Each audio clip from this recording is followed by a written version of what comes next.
I feel like I've seen enlightenment, and I thought it was going to be about levitating and telekinesis, and it's actually just about an increased awareness of how annoying I am.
And you don't like not to be able to look at me? I love not looking at you. We're podcasting from our bedroom today because we have an enormous amount of kids that are taking up the rest of the house. They've isolated us into our jail cell. Yeah, we're hiding back in here where we will be. I can't look at you in the eyes. I have to just speak front unless I want to turn my neck like this. You want to go sit over there? No, I'd rather not look at you. Why would you? So stupid. I'm distracted by your beauty. I can't focus. Oh, yeah. This beauty. This sedentary beauty. Well, this is this is a little uncomfortable. Can we put a mirror right there? So we can look at each other through the mirror? Yeah. No, I think we can kind of just turn our heads. Okay. I'm not going to turn my head.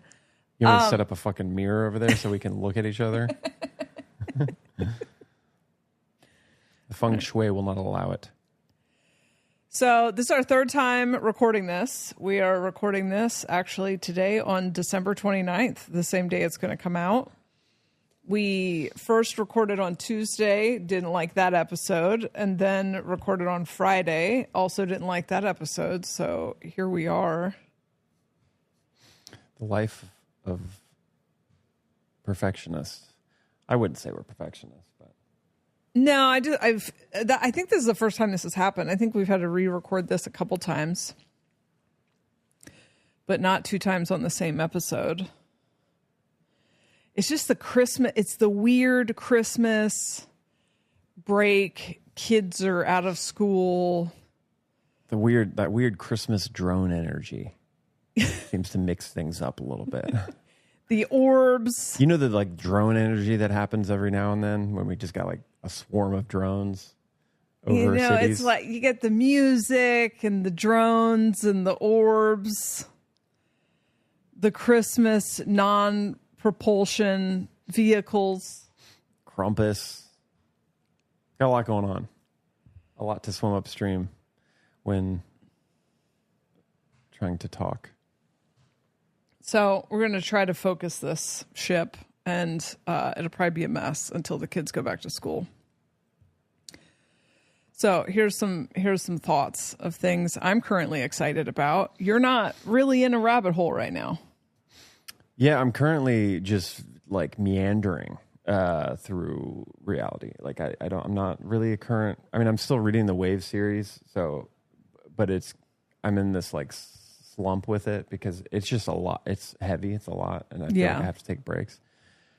But I'm into this conditioning thing that we mentioned that we're probably going to talk about. I feel like I've been slowly trying to dive deeper into the human design stuff, the gates and the channels, and try to get my head around the deeper knowledge. And the conditioning part is like super fascinating. Yeah. Do you want to start with that? Sure. Okay. So conditioning in human design is, if you go back to your chart, we talked about this a little bit, I think, in one of the early episodes. I think we just talked about if you have open centers. In the human design chart, you have the defined aspects of your chart, and you've got the shapes, and then you've got the lines connecting the shapes. And in each one of those lines, there's a gate. And if you have 2 gates connecting, that's a channel. You've connected that full thing. And that would be part of your definition or whatever.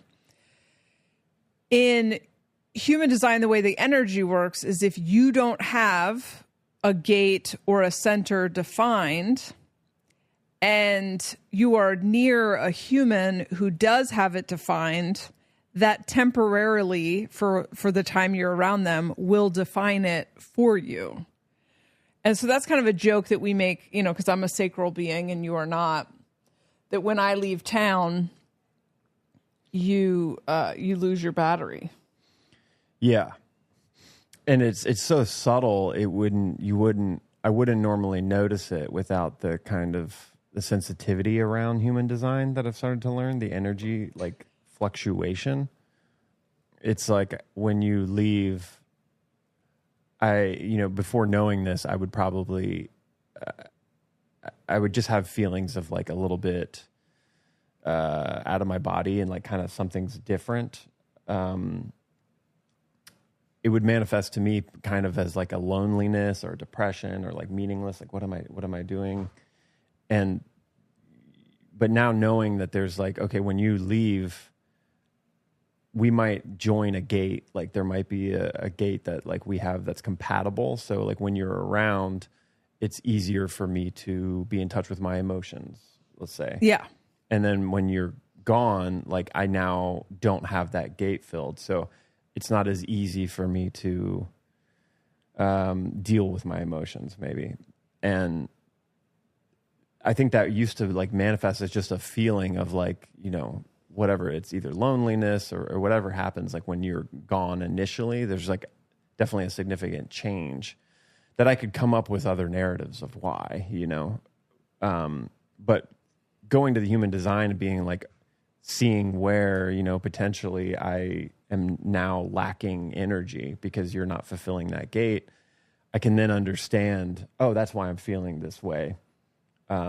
It gives me context to like understand the energy that I'm naturally feeling, that I could just look and say, oh yeah, she's not fulfilling that thing anymore. That's why I'm feeling that. It's not because my job or my friends or whatever else that I want to come up with. That's kind of like a repeating pattern that creates a narrative.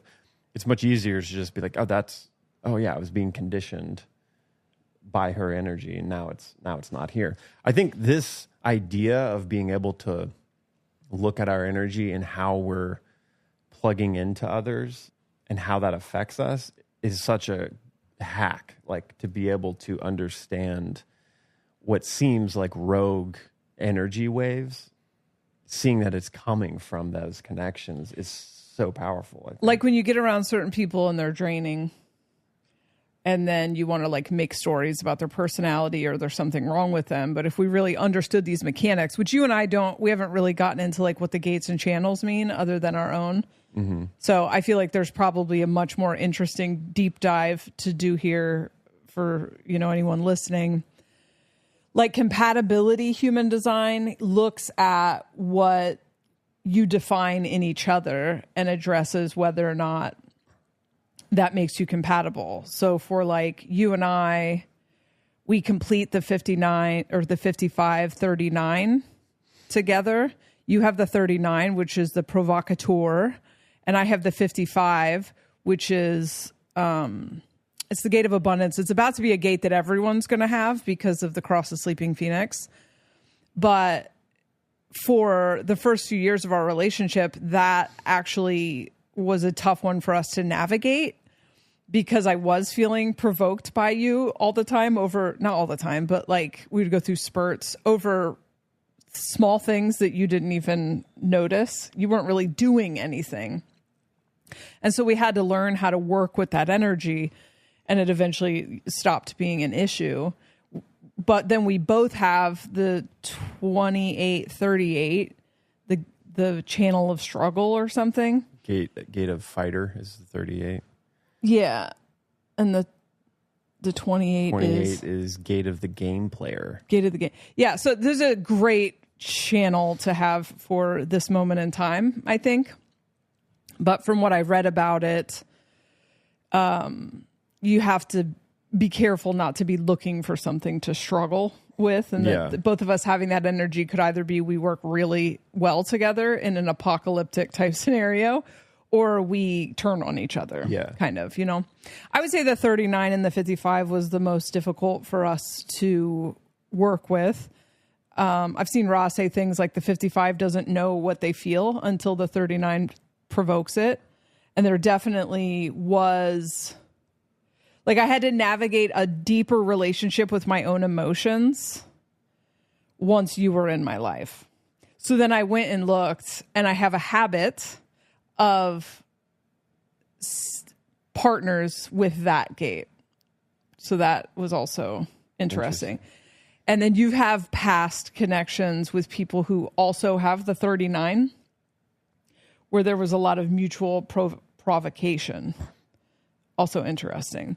So another interesting thing in this conversation is, like, from a romantic perspective, you hear people describe like a really good love is like, I love who I was with them. Like they brought out the best part of me. Yeah. And it's really interesting to me to think that, like, because we didn't understand energy in the scientific material reality, like as we wake up more and start to understand more about more points of awareness, we're going to find out that there is a totally almost more scientific, like, explanation for why that is. It's not just some pie in the sky, like romantic, you brought out the best in me rom-com bullshit. It's like, no, quite simply, you completed this channel. And when I had I think it's called a hanging gate when it's not complete.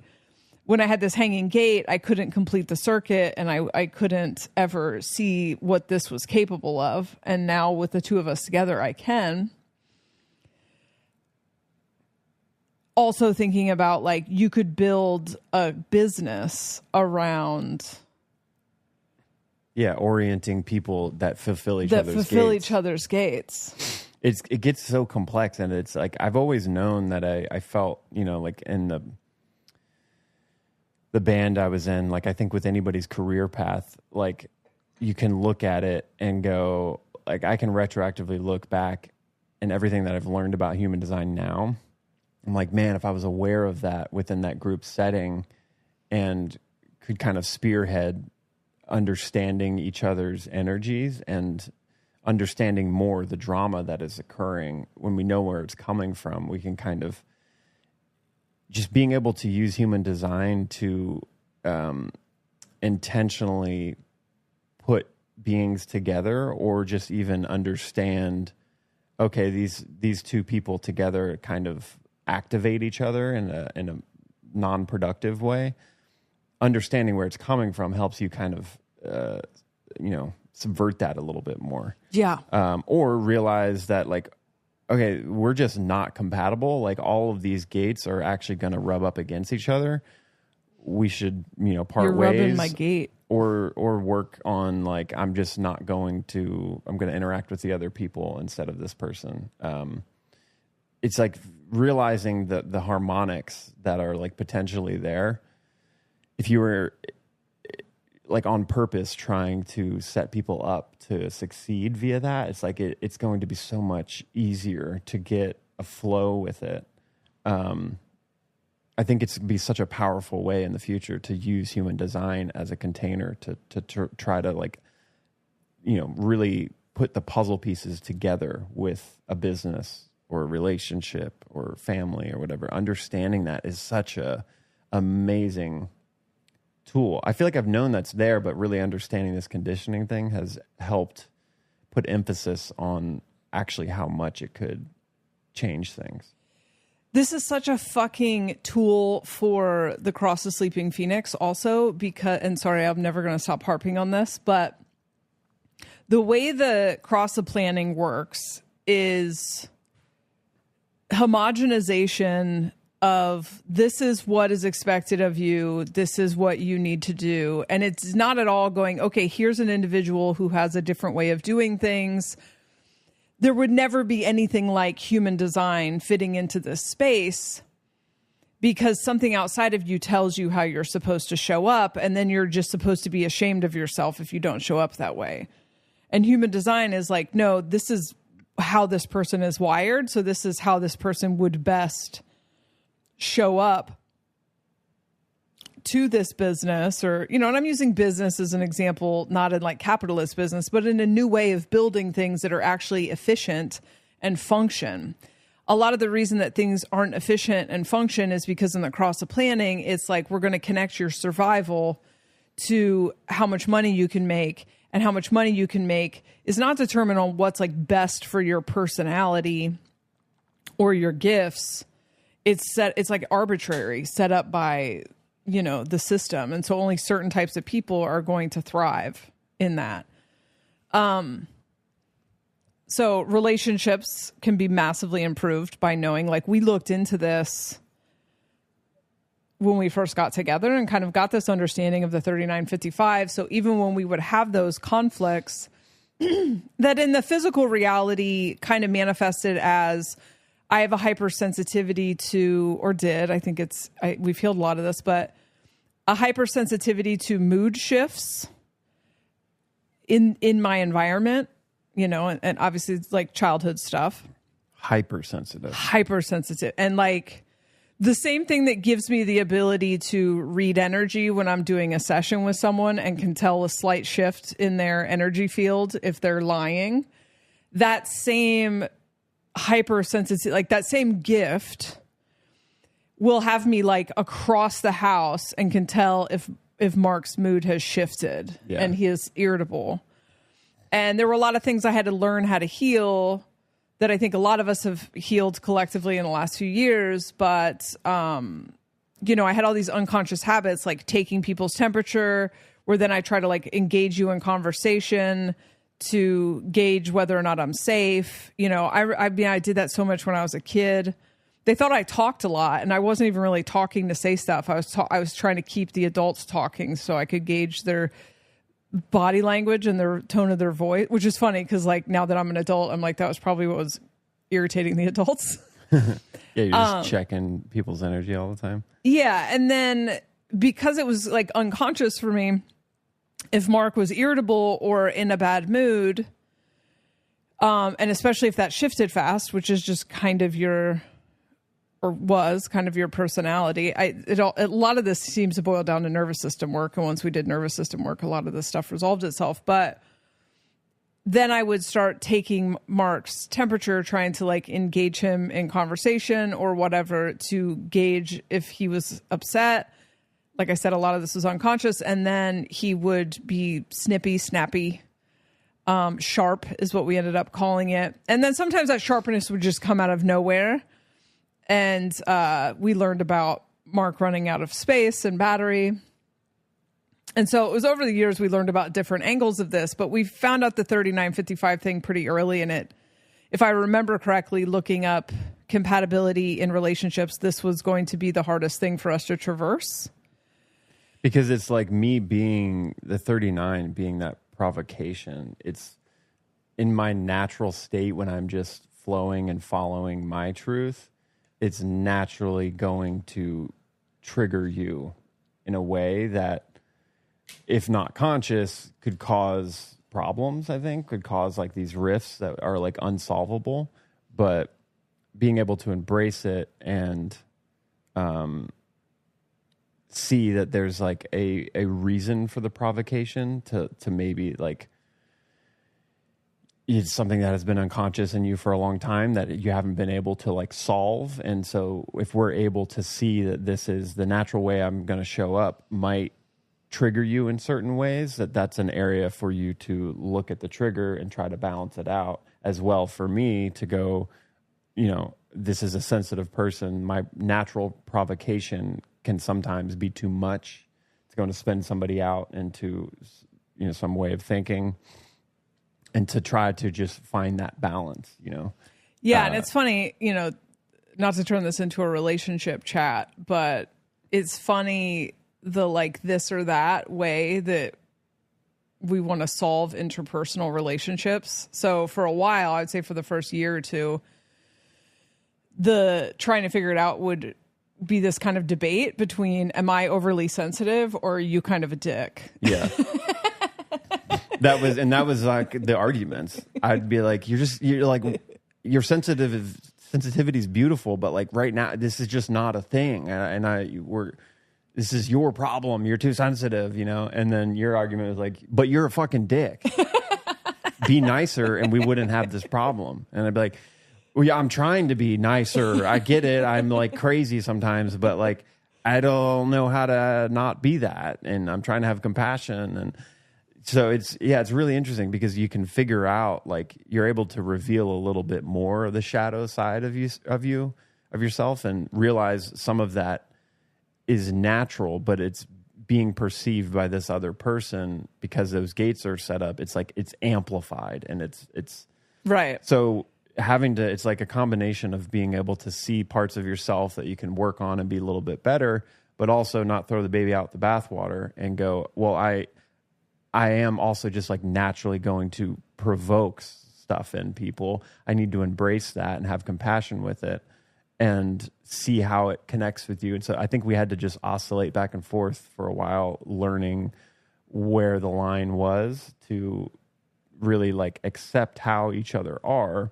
and try to meet in the middle. And the knowledge of all of these gates and everything, I think just immensely helps because, you know, so much of the human design stuff is figuring out what is conditioned and not, and what is like natural for me, for each person to be like, that some of that can bump up against the conditioning. Like conditioning says we're not supposed to be an asshole. We're not supposed to provoke. We're supposed to be nice and friendly so we can have the tribe like us. But if I'm supposed to, in my natural state, provoke people, that there's like a purpose to that and there's beauty to it. If I'm just going to close that down because I'm afraid that the culture is not going to like me, then I'm missing potential opportunities in my life to be of service in a weird, provoking way, you know? Right. And so finding that, I really like the idea of discovering your chart in a way that you can start to sense like how you're going to connect to certain people, and sometimes being okay with playing whatever version is natural to you that might be a villain to someone else, is like being able to embrace it in a way with compassion helps us like really embody and step into what our natural energy is supposed to do, own it and not, continue to mask and be this thing that culture says we're supposed to be when it really isn't congruent with how our energy wants to show up. It helps, like for me, it's helps embody some of the things that I used to say were like negative about me. Right. And see that there is purpose in it. And the more I can allow that to just be and balance it, it's much easier to have compassion when doing something like provoking, I also have the gate of tension. So that's like my cross is tension. So like I've seen that I naturally show up and create tension in dynamics with people that I used to be terrified of because I was a people pleaser and that I wanted to be liked, that it was hard to embrace that about me. But I knew that in certain dynamics, that tension was really helpful for evolving to a better place. It's just when it's going on, it's easy for me to feel like I'm a fucking villain and I'm attacking these people, and I can't stop it, Right. Yeah. And that was like, because you also have guilt motivation in human design. So it's always, it would when we do have conflicts, this makes it sound like it happens a lot, but it wouldn't. But it was, when it did show up, it was the same. It was kind of the same flavor. And then we would come at it from different angles. But in the times where I wasn't taking a lot of responsibility for like, I think the sensitivity is beautiful. I think that having a porous aura, being a Pisces sun and moon, being super, super sensitive is a gift until you combine it with trauma, and then hypervigilance becomes involved, and I start using this ability to feel safe. Then it's a mess. And that hasn't only been with you, that's been with like, reading the energy of everyone that was tuning into my podcast so I could make sure that I never said anything that offended anyone ever. I got sick doing that. And so that overlap of sensitivity as a gift for reading energy and a, fear of rejection, a deep sensitivity to anything that feels like rejection. What was I saying there? Oh, 'cause finding out about the gates I'm like really distracted by the cat's tail is on the mouse. I don't know if that's going to fuck that up. Trying to DJ.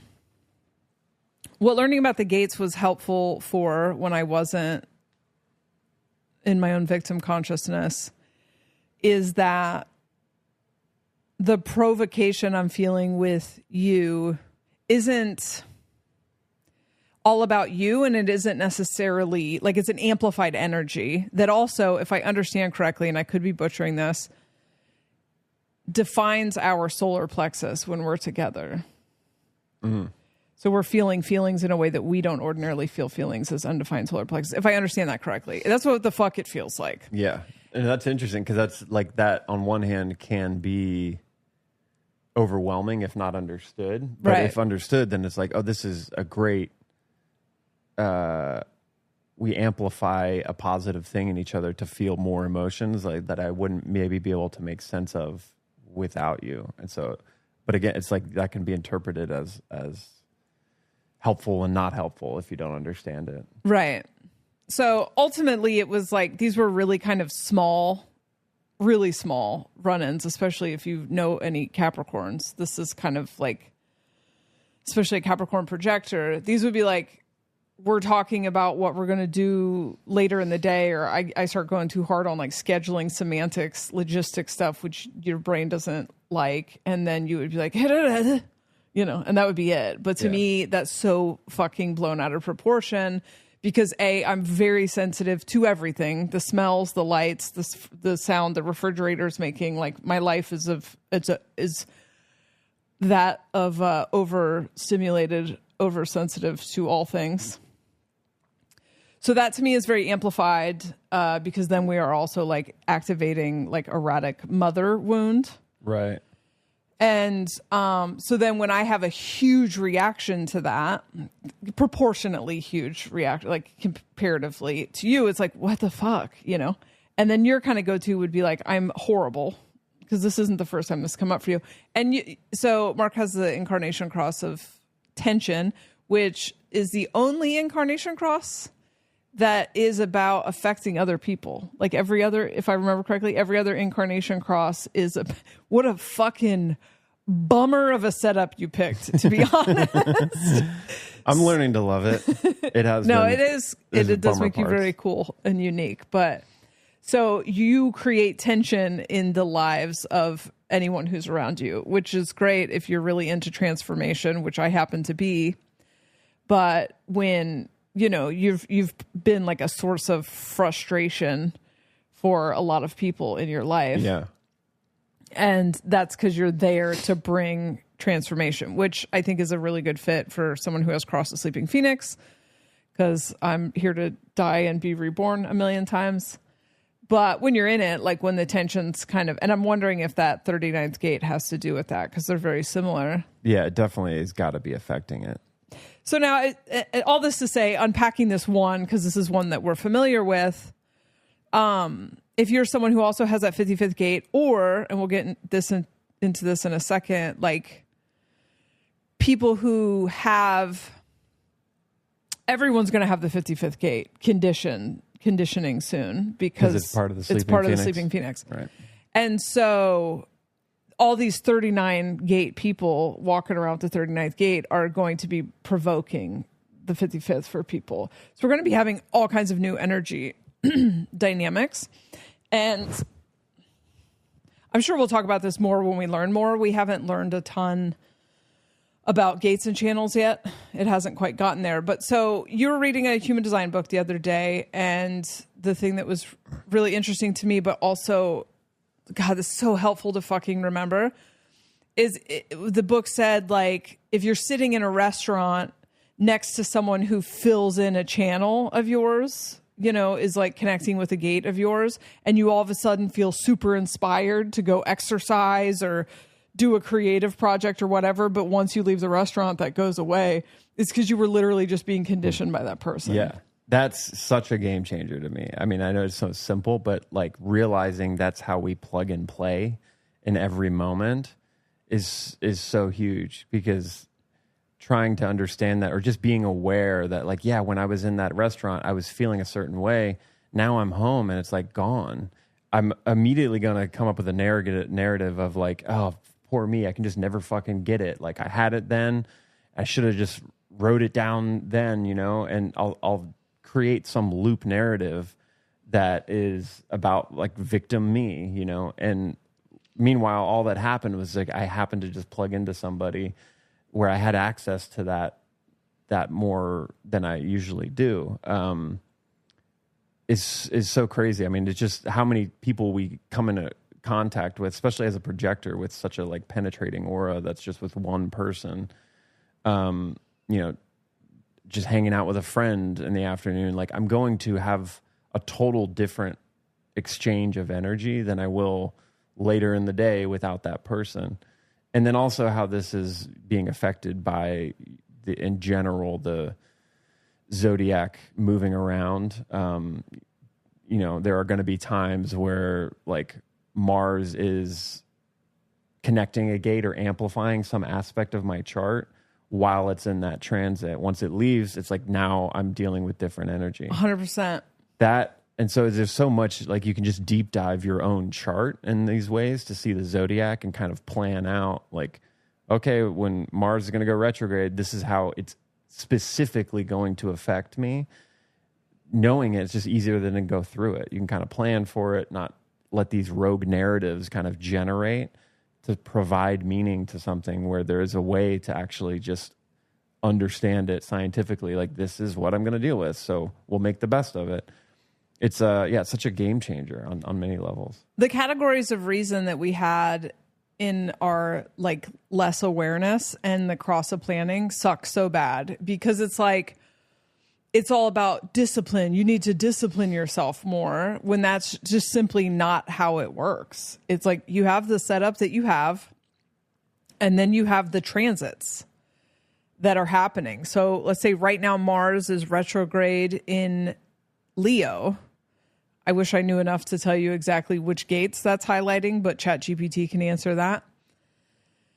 So then you know what gates are currently lit up and what's happening in those gates and for how long. And so that's why you're like, well, last spring I was working on a book and I had all this energy to finish this book and then nothing after that. It's like, oh, well, this part of your chart was being lit up because of that transit. But once that transit goes away, then that's the end of it. And Ra also says, like most relationships,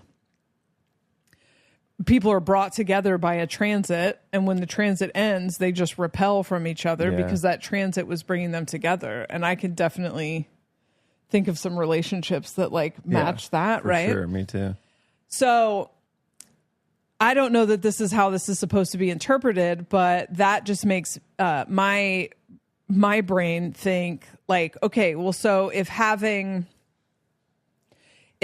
something highlight this channel in your chart, like let's say you had this transit and you are having the best time of your life because you were creatively fulfilled, romantically, whatever.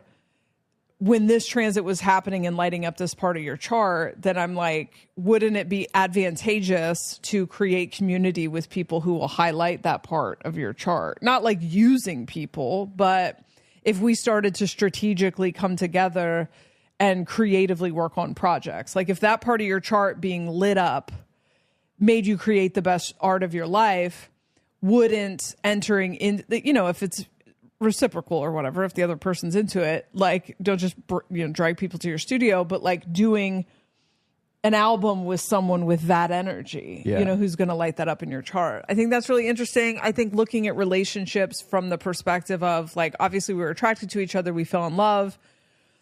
I, as a 55, someone with 55th gate, obviously wants to know how to navigate that 39th gate. I think I've been getting triggered by that energy my whole life. I now feel capable of identifying when I'm being provoked, feeling my feelings and not running from it, because I think that was a lot of my instinct, is to like run from it. So I was looking up the other day. Okay, so we're talking about transits. So Pluto is starting this 20-year transit through Aquarius, which highlights a part of your chart. And I deep dove this the other day and immediately forgot it. But I want to say it's got the 55th in there, if I remember correctly. I could be wrong. I think when I looked up the big three transits of Pluto, Uranus, and Neptune, I'm pretty sure it had the cross of sleeping phoenix gates in it, which is 55, 59, 30, 24. It at least had all of them except for the 59th. So along this vein of conditioning with energy, I started thinking about, this is what I'm geeking on right now. I started thinking about, okay, so the cross of planning has this, it has the gates it has, and maybe we'll get into that deeper. I'll get into it deeper on Patreon. It fills in gates that make us want to develop skills, come together with others and build things. And I think that when we talk about that, like the cross of planning was about community. I think that people think we are in this hyper individualistic society, but we're not. We are in a very cooperative, it's falling apart, but a very cooperative society. We are, I think, because we're moralizing that. We are in a competitive society. I don't think that competition is an individual trait. We are in a competitive society, but even the agreement on the competition, which is now falling apart, but that's because individual energy is melting it. The competition is a tribal concept. Yeah. Sports are not an individual thing. They are a group activity. The competition requires other people to be participating. people competing for resources that they don't need and hoarding and whatever, those are not individual things. That is all because everyone is collectively playing capitalism together.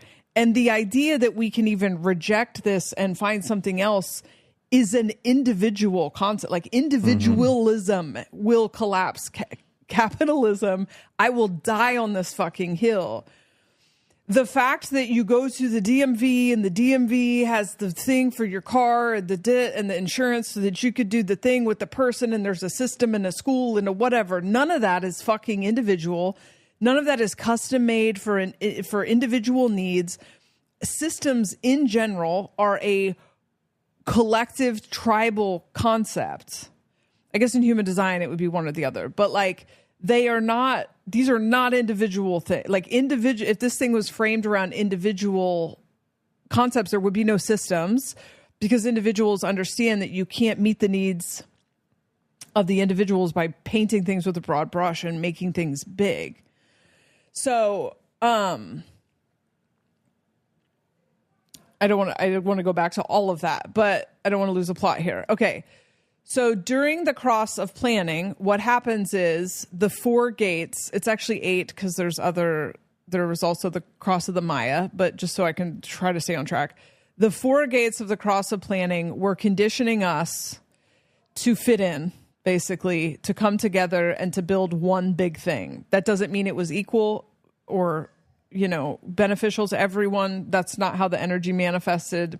That's also moralizing it. It would have been better and more equal if consciousness had been higher. But it's still like what made you at an early age, as someone who is wired an individual, pick up people pleasing and learn to assimilate and do things that are not actually natural to you, is the fact that the cross of planning was highlighting parts of your chart, making you participate in something that isn't natural to your energy. You were being conditioned by that.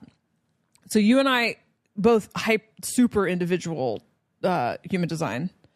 And actually another thing we're conditioning each other on is I have the 2034, which I believe is the most individual channel in the chart. Oh, so you're the most individual. No, but listen, of all individuals. Everyone's about to. I used to think you had it because the 1020 is also extremely individual. So we have that together. Like you have the 1020, I have the 2034.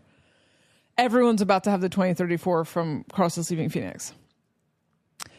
However, when I look back at my life when I was younger, I've spent a lot of my life doing the impression of what everyone else was doing. And like literally there's been a voice in my head my entire life being like, this seems normal, right? Like I literally was just trying to be normal. What drove me to try to be normal that in the older I got and the further I got from the cross of planning, the easier it got for me to go, I don't want to fit in. And then especially that's hit a fever pitch since 2017, which is why I live a life like completely outside of it now, right? And then same thing with you.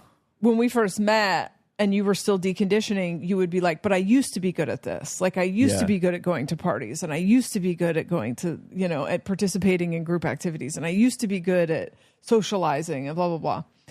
Well, the reason we were both good at that 20 years ago is because the cross of planning was heavily conditioning us to be a part of that game. Because that's like the conditioning that comes from like that you can connect to astrology. It's not coming from astrology, but think of astrology as like map keys. This is what the video game is doing. So the video game to a certain extent is puppeting you to experience the game. And in human design, they call that passenger consciousness, that the more you wake up and the more aware you become, the more you're like, you go almost kind of limp and kind of ragdoll. Like, I'm just here to experience what happens when I get filled with this energy. So now you and I are currently like, oh, we're stepping into our own, we're becoming ourselves, and we're kind of rejecting that cross of planning energy, but like we came here to experience that, right? Yeah. So now what's about to happen, and this is actually really going to be interesting, is I think the people for whom it is the easiest to decondition from the cross of planning to the cross of sleeping phoenix are naturally individual people. I think they're people who are probably wired individually. So for us, it's really releasing conditioning that wasn't ours in the first place. Yeah, and it always felt a little bit fake. It's like, oh, I can do hard. this, but this is like, yeah, I'm liked by everybody. But then I'd come home from the event or something and be like, that was just exhausting. Like, I think I did it, but this doesn't feel natural, you know? Yeah, so it's essentially like we're writing, like if you're right-handed, you've been writing with your left hand in the cross of planning. And so my whole life was this kind of ping-ponging between trying to maintain some sort of individuality and independence, but without getting rejected from the collective, because for whatever reason I cared about that to an extent. And so there was always this just dissonance inside of me, because like the true me needs to make up my own rules and do my own thing and not be imposed by the collective at all. But then the rejection of the collective used to be something that was really like heavy for me to bear, right? And that was the conditioning telling me that I would not be safe if I was not. So I think that people who are in the last 5 to 7 years have been feeling increasingly more liberated as this energy shifts are people who are naturally individuals, introverts, cross of sleeping phoenix, adjacent, whatever you want to call it, that have just been unmasking, basically. And the people for whom this transit is going to be jarring, difficult, painful, lonely, whatever, are people who are wired to be in resonance with the cross of planning and are, in similar energies, and are now being conditioned to be individuals. And so, which is going to feel slightly uncomfortable, not natural, the same way that like individuals feel with the cross of planning background frequency.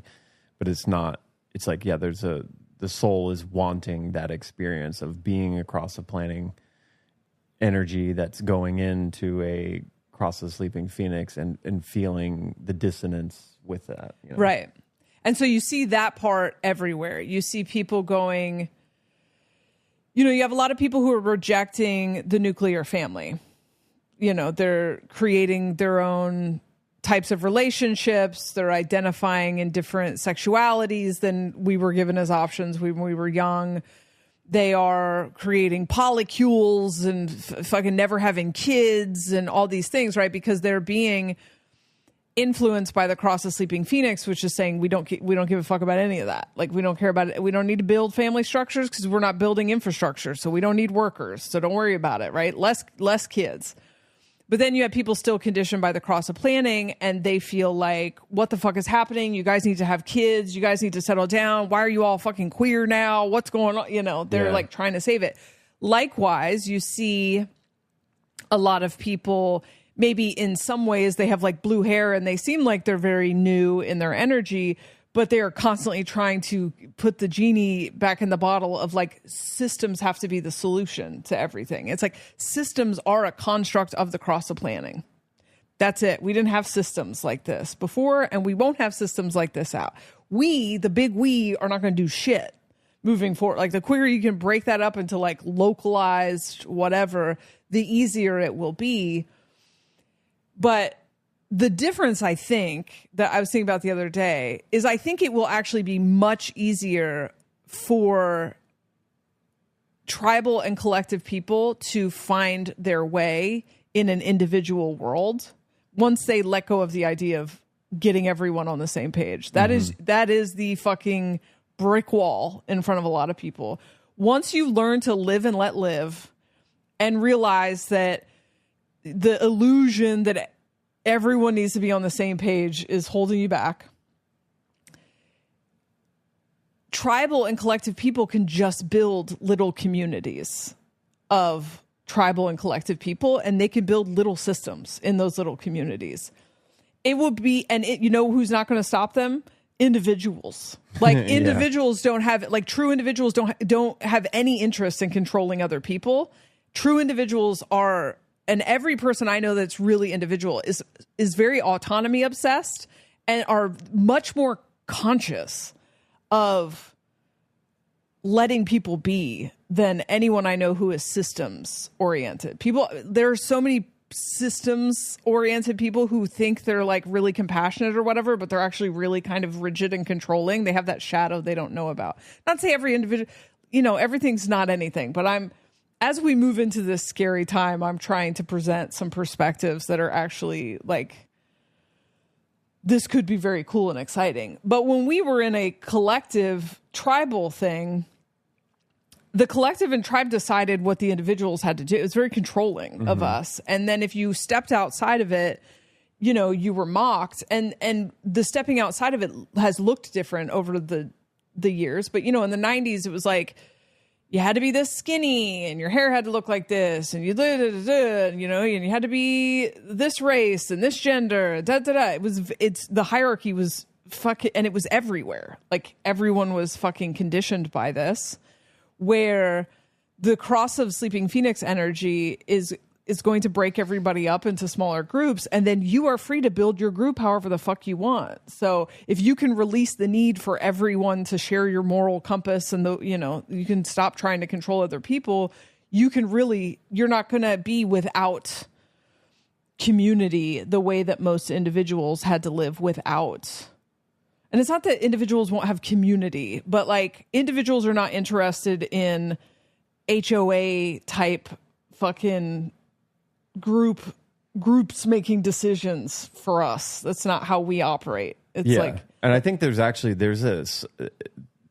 the illusion, because from the cross of planning, this idea of selfishness and individual thought is really promoted like as not something valuable for the tribe.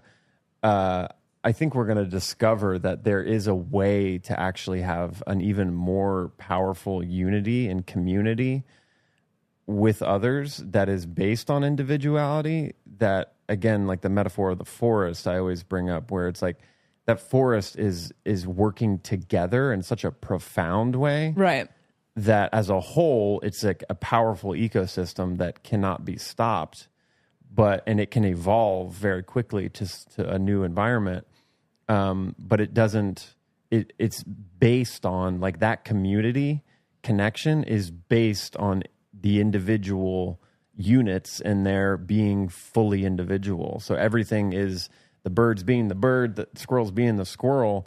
And through that individuality, they have a really deep, connected, codependent kind of exchange of energy that feels natural and brings meaning and satisfaction to the individual, but then also plugs into the collective where it's needed. And so you find the right people that need what you have that they don't, and we respect each other's ability to be autonomous and be the individual that we are, but we then naturally connect and benefit from each other's exchange when we are really set on respecting other people's individuality.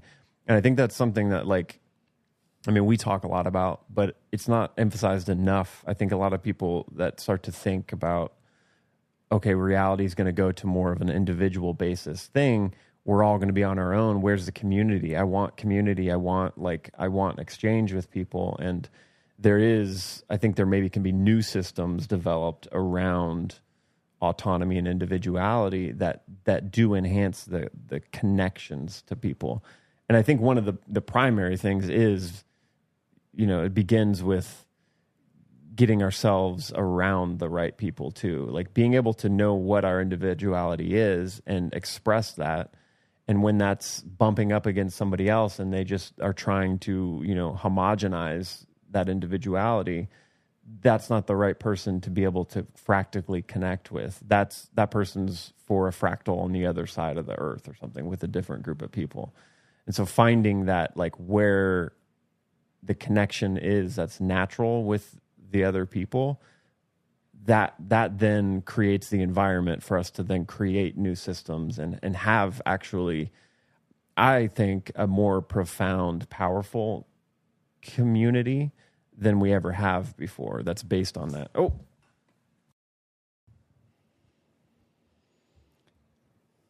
right, DJ Cat just God, we need to cut like our lock this in feed. a box. There's something with cats and laptops. When I'm down in the studio, I swear, like Tim will just jump up and start to cuddle, and he goes directly for the keyboard. Copy and paste. So we had a little interruption from Goggles. I'm like so afraid they're gonna delete it. delete it, but I guess they kind of can can't. always undo. Yeah. So I love that, what you were saying before the cat was like, fuck that. I'm here for the cross of planning. I also think, I think a lot of people I think the definition of community is changing. And I think a lot of people who say they want community are the same people. And this is a broad brush, but I'm talking about people on the internet. A lot of people who say they want community are also people who are relatively rigid in their programming of conformity and compliance. You know, I think these are shadows from the cross of planning, and specifically here in the United States, the propaganda of like compliance, conformity, homogeny, like expecting everyone to like really not seeing value in other people if they don't meet some puritanical view of what you think they should do, rather than just recognizing like, oh, I don't resonate with your beliefs, but we work really well on this one thing. And so I'm going to put the this or that aside, which brings me to something I want to get into next, unless you had more thoughts on conditioning.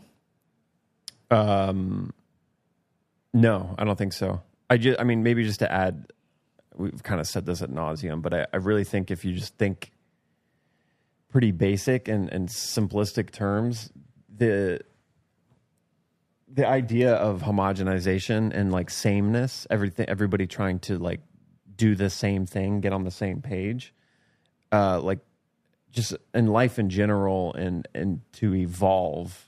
Like on one hand, we can say everything is changing all the time.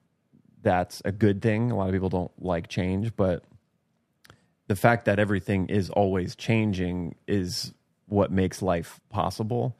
Anything that stagnates or like homogenizes and starts to be the same is in a death cycle. It starts to limit itself and has a dead end to it. And so anything in your life that is kind of motivated off of trying to fit in and homogenize and feel safe and be a part of the community is something that at this point now is limiting the evolution and starting to get into a thing where if, you know, in nature, if something is doing that and not adapting to change, it eventually dies out for the safety of the entire thing of life to evolve.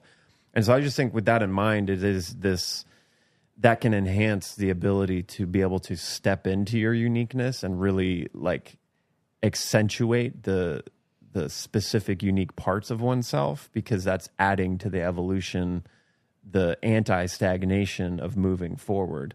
Anything that's like trying to kind of repeat or mimic something else is got a dead end to it. It's not worth pursuing necessarily anymore. And so I just like that perspective all the time, because I know in myself, especially as like an artist, when we're going to create things, there's a part that is always wanting to create from a place that knows it's going to be accepted or follow a trend. There's always been a programming to do that for artists, because that's the safest route to get success, is have a lot of people like your stuff. But I think that does create these like motivations of homogeny that limit the potential of the artwork and really stepping into that uniqueness. If we are all doing that, we have like an extremely diverse palette of art and expressions and things to be able to learn and keep evolving. So you can see that there's like, even just on a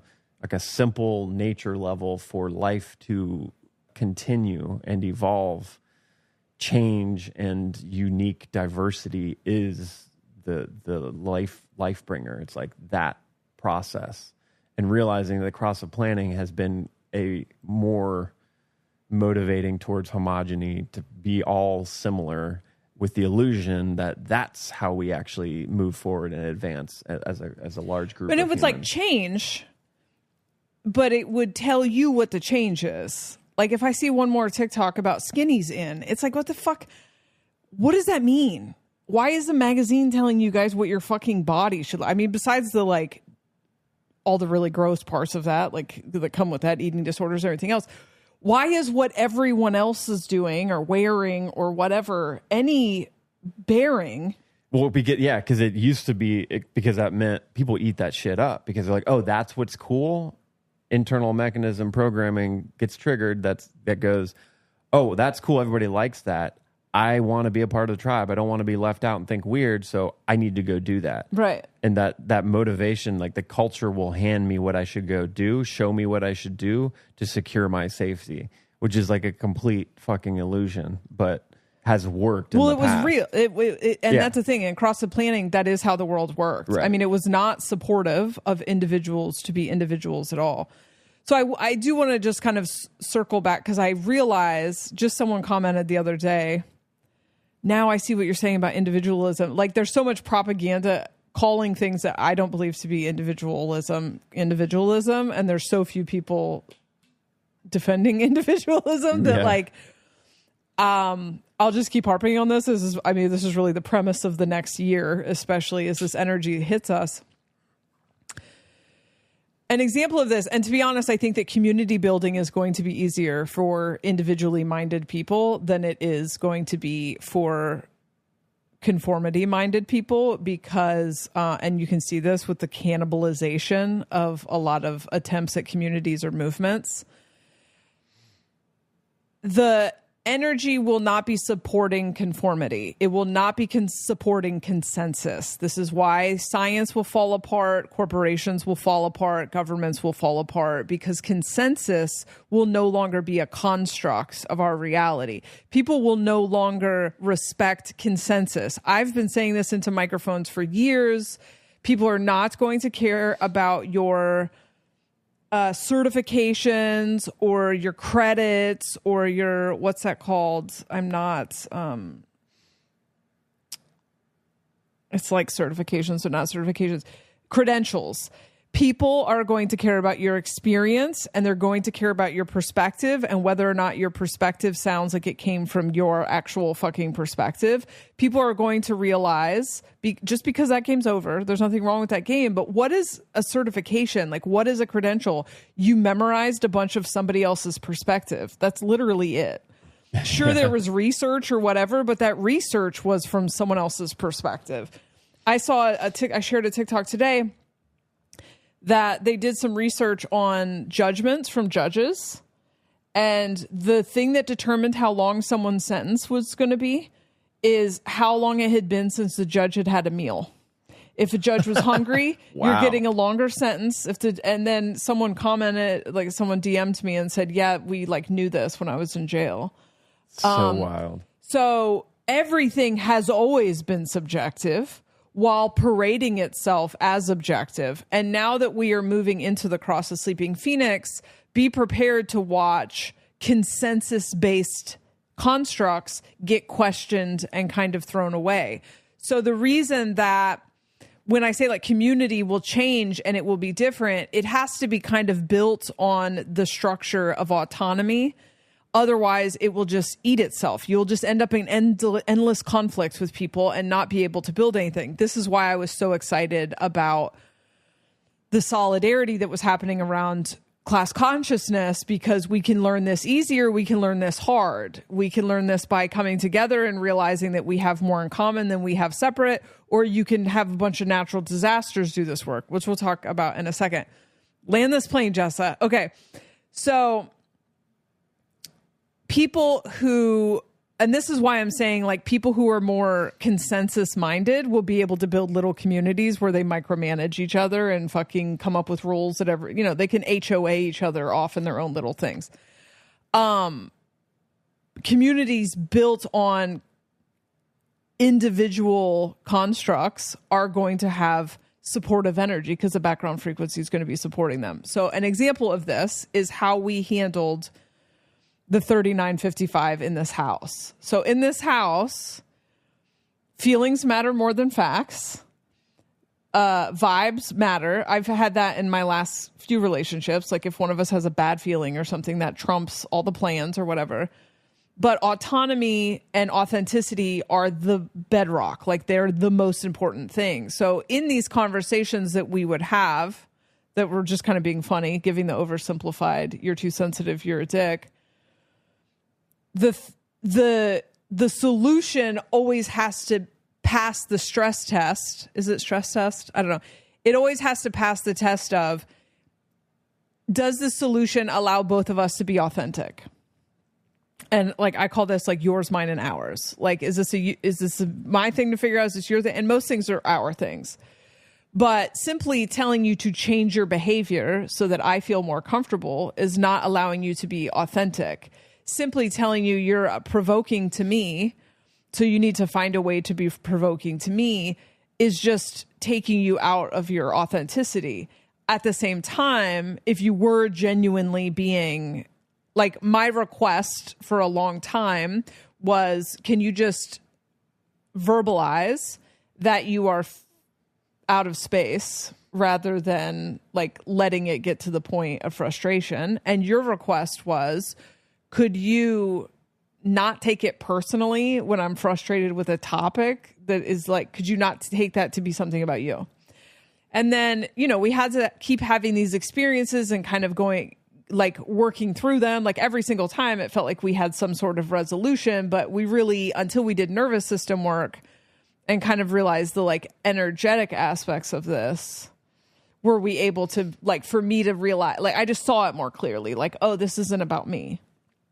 But every time at the end of that, we each had something that we were going to individually work on. The consensus conformity model says we have to establish who's right and who's wrong.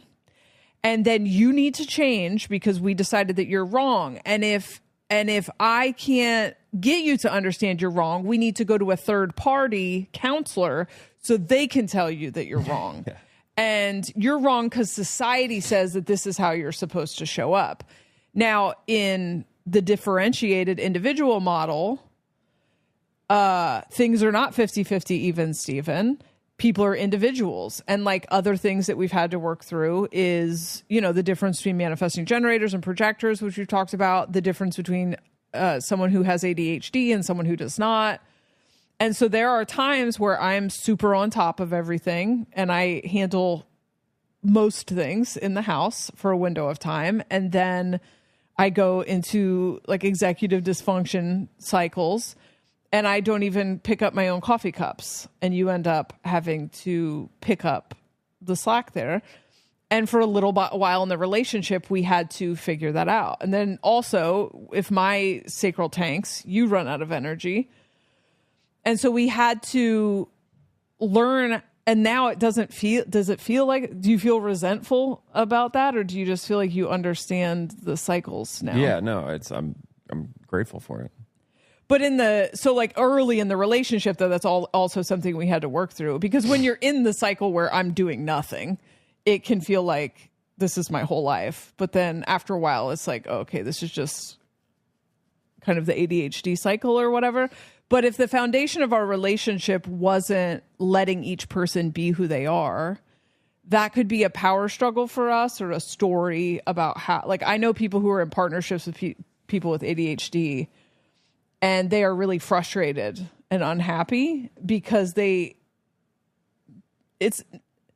you just accept that that's who the person is, and you can decide not to live with them because they're messy a week, a month, you know, or you could decide to stay with them and accept that that's a part of who they are. But the frustration comes from expecting them to conform to something that is the way that your energy works. And like you and I had a long conversation about ADHD the other day, because mine is at a fucking fever pitch with perimenopause.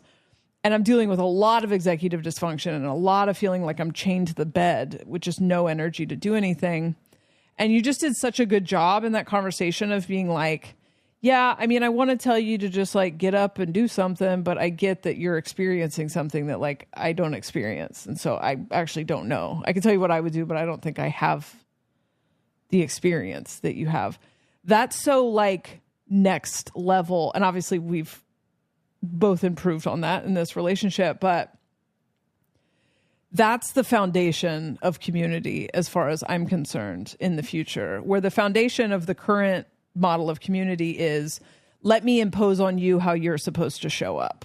Yeah. And there's no excuses. You just have to conform to this. You Doesn't matter I do what this. you want. I do this. Yeah. So why don't you do this? Why don't you do How it? come I'm having to do more than half of everything, you know?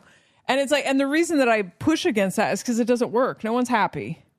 So if you know my human design and then 5 years into a relationship, you know, there are cycles to how I move through the world. And obviously I'm going through changes right now because of perimenopause. We're both getting older. We're both experiencing new things. But the premise when we're approaching conflict is like, the solution cannot be that you put a mask on to make me feel better. Yeah. And at the end of every conflict, the conversation that we're having is like, how can I take responsibility for my own shit? And how can you take responsibility for your own shit? And so it is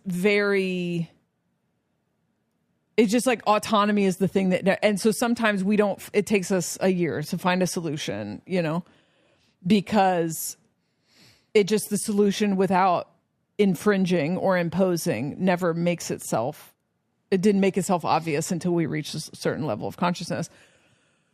I also took a dopa boost. So going back to the service to self, service to others conversation, service, how are we defining this in the last 2 times we recorded this? Service to self is, first of all, separation consciousness, basically. It's believing that everyone is outside of you rather than another aspect of you.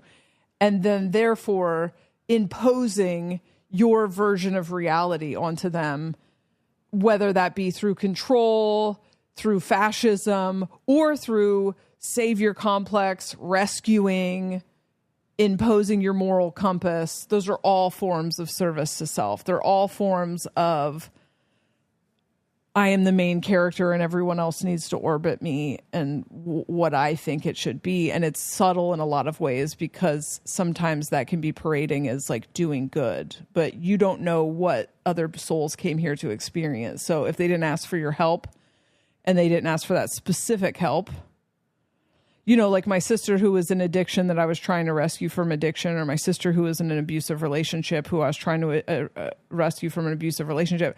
They both asked me for help. They didn't ask to be rescued. They weren't ready to leave addiction or that relationship. And really me trying to rescue both of them was about myself, if I'm being honest, you know? Yeah. And it's like that's the judgment that like, oh, what they're experiencing right now is not right, not good. Let me go change that experience for them. When for all you know is like they actually need that experience and to get through it. You helping them doesn't need to look like saving them and pulling them out of that experience. It's like a whole different thing. If you're going to show up service to others, let's say, how you show up with that is like of utmost importance. The no judgment and not wanting to change their experience of it. But yeah, it's a slippery slope. It's very nuanced. That whole dynamic of STO, like being asked to help and then giving all of yourself. But like when some people ask and they're not actually wanting help, they're wanting to be rescued. And then if you go and continue to rescue, it's like now you're actually doing that in a service to self energy, you know, that savior thing. I think we all want to help people and save them from their turmoil, but that can become STS very quickly if you're just saving them for the image of being this good person. Right. Whatever it may be. I mean, I've helped people. I like helping people, but it requires, like, helping people can be shadowy. It requires checking in and being like, am I doing this because I think this is best? Am I doing this because it's easier for, you know, because I have like survivor's guilt and stuff. Like, is it easy? Like, is it make me feel better? I can enjoy my whatever better if they have it. Am I enabling someone in a way that is not helping them, you know, the fish versus teaching someone to fish type shit, you know? Yeah. And then so we unpacked this bigger on a podcast the other day, but we were talking about service to self and service to others. And, you know, the aliens explained to me pretty early on that, and it also, I don't know, it's just something you just understand as soon as you die, I guess, but that souls come here to learn things. Like, that's what we're here. And so the obsession with escaping suffering creates suffering. Like, the obsession with escaping pain creates suffering. And I feel like I've probably already said that on this podcast, but when you embrace your difficult experiences and you recognize other people's difficult experiences are lessons, and the roles that they are experiencing are roles that they cast themselves into as an eternal soul that cannot die, so that they could learn things. And the way the aliens explained it to me is, if you, let's say you, I'll just use the worst example, like if you assault a child in a lifetime, in the next lifetime, you will come back as a child who experiences that. And when they explained that to me, I was like, yeah, because fuck you. And they were like, no, because that was, you know, it's a trauma I was working through at the time.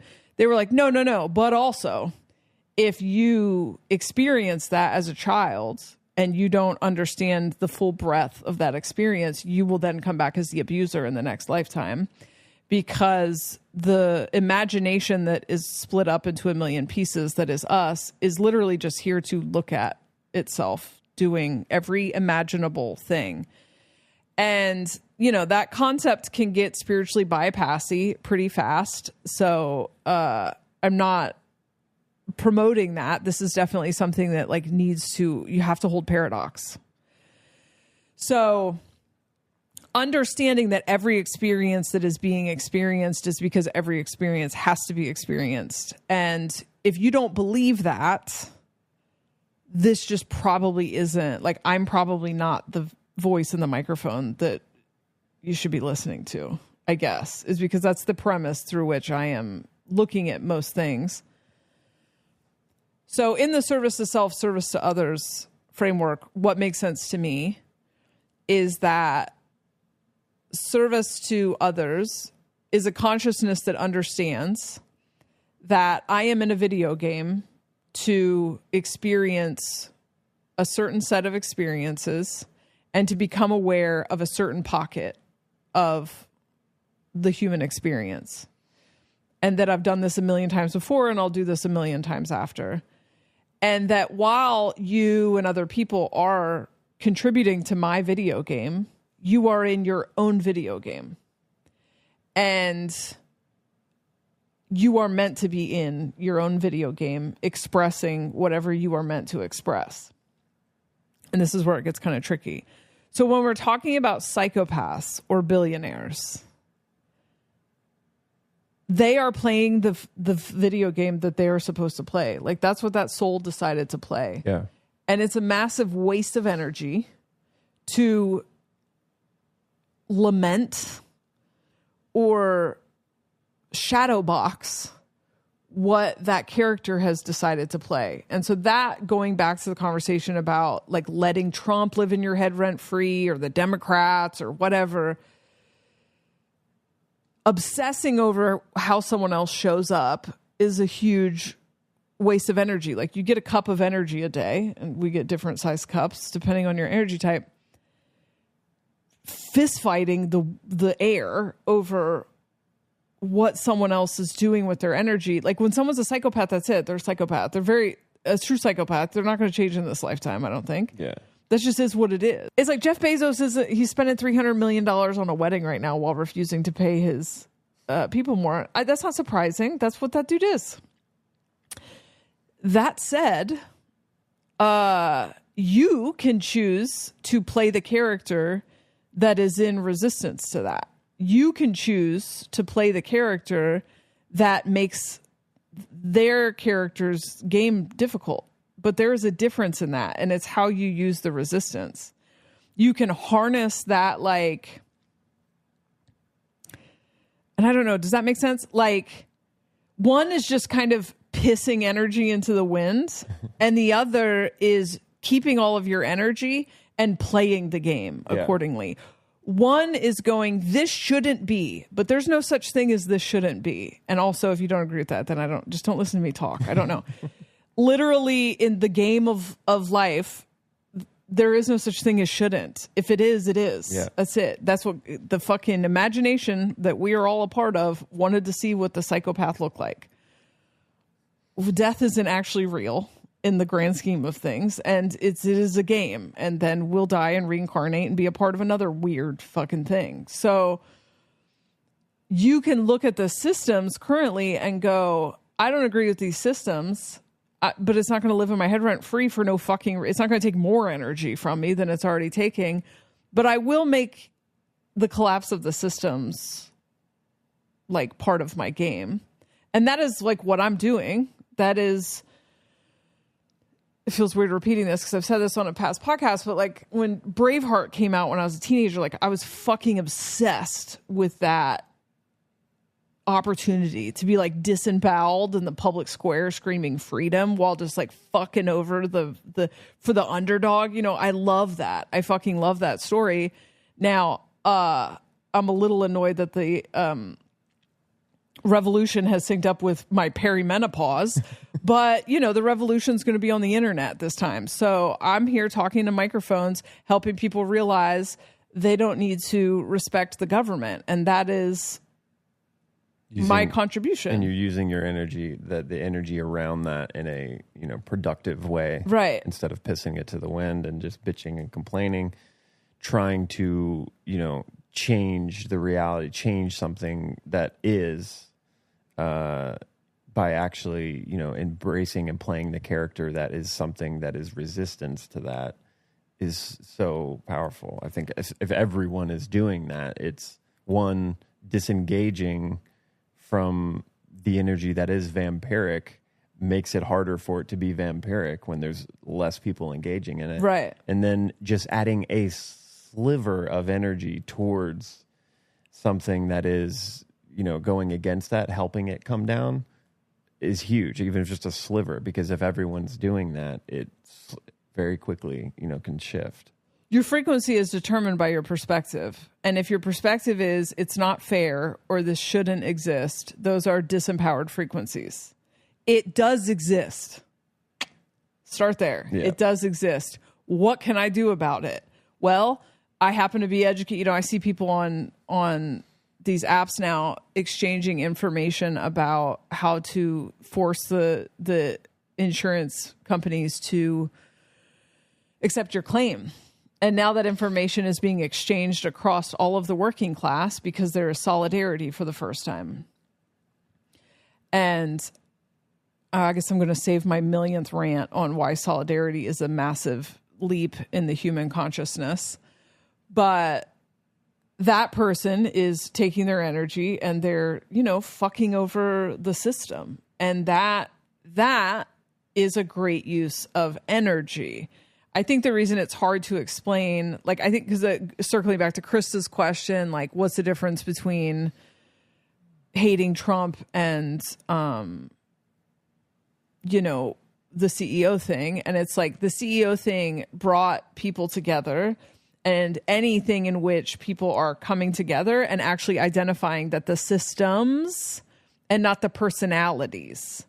And currently, and I don't think this will last, but currently, the presidential personalities are still, a lot of people are still attached to the idea that there's a savior in that, because a lot of people haven't yet gotten to a point where they realize that the answer is to abolish the systems. Or for the systems to fall. I don't think abolish makes it sound like a system's going to get rid of it. But so that's why, because that would have caused a civil war and further division among the working class. And the thing about the working class is it's 99% of the people.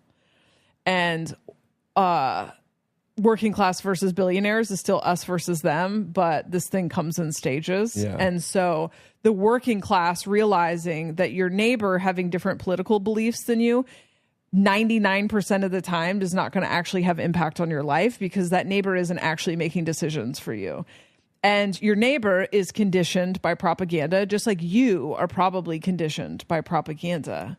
And the people who have the resources, the money, they're putting out the propaganda, they're actually taking your money and bombing kids across. The people who are actually doing the things are the ones that should be held accountable, if you want to hold accountable, not the people who have been propagandized by them, who have no impact on your daily life outside of some shitbags who like carry things out. But for the most part, most people's beliefs are not their own. They're just, their brains are filled with like a sock of wet worms, just mush brains from a lifetime of psyops. Most people don't have their own thoughts, don't think critically. And if your belief system perfectly fits in like a left box or right box, odds are your thoughts are also not your own. Because there is your moral compass should not fit into a group. You know, it should not fit into a group of widely accepted ideas. It should have nuance, and it really should be like, I don't know, I would have to see the individual circumstances. Should be the answer for most things, really. So anyway, all that to say, what the fuck was I talking about there? I hope any of that. I don't know. I mean, it was just, we started with the STO, STS. Oh, yeah. So anyway, ST, service to others. These names also, I think, are very confusing. I think service to others is the understanding that we are part of an ecosystem and everything just is, and that you get to choose how you show up in the ecosystem. And the lessons thing. It's like understanding that we're all here learning different lessons, and there's no reason to jump to conclusions and assume that you know someone else's whole life plan lesson and that you should save them or throw them off whatever they're doing.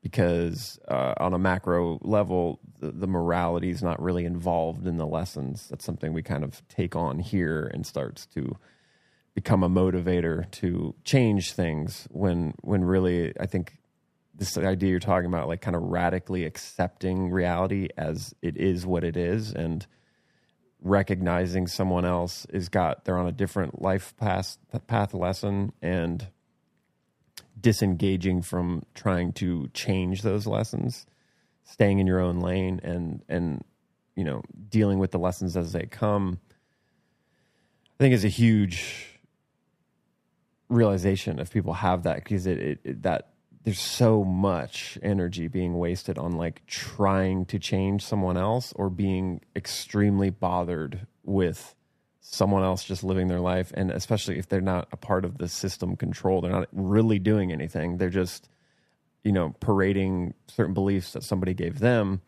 It's just such a waste of energy and time.